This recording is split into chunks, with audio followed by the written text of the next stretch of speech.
আজকে যে অঙ্কটা এনেছি দেখো, অঙ্কটা হলো 16 to the power 3x - 2 is equal to 1/4 whole to the power 5 minus x. এখান থেকে আমরা কিভাবে এক্সের মানটা বের করছি দেখতে থাকো। সলভ।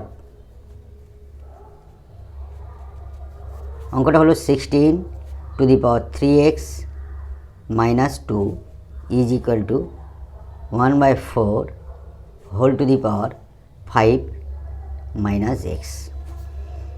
অতএব 16টাকে আমরা 4 স্কোয়ার দিলাম, 16টাকে ভাঙালে 4 স্কোয়ার হয়, whole to the power 3x - 2 is equal 1/4। এটা নেগেটিভ এক্সপোনেন্ট করতে পারি আমরা, 4 to the power -1 whole to the power 5 minus x.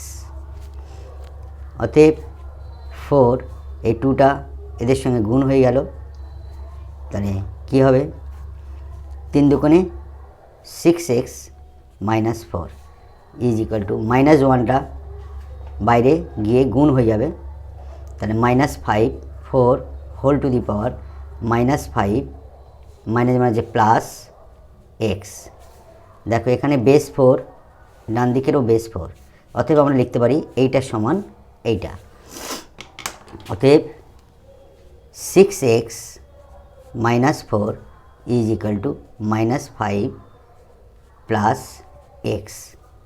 অতএব 6x প্লাস এক্সটা ডান দিকে নিয়ে আসলে -x, আর -5 আছে, আমরা -4টাকে ডান দিকে নিয়ে গেলে +4 হয়ে গেল। অতএব 6x আর -x যোগ বিয়োগ হলে 5x হয়, এটা যোগ বিয়োগ হলে গেলে -1 হয়। অতএব x ইজ ইকুয়াল টু -1, এই 5টা নিচে চলে এলো। It will be answer. Thank you.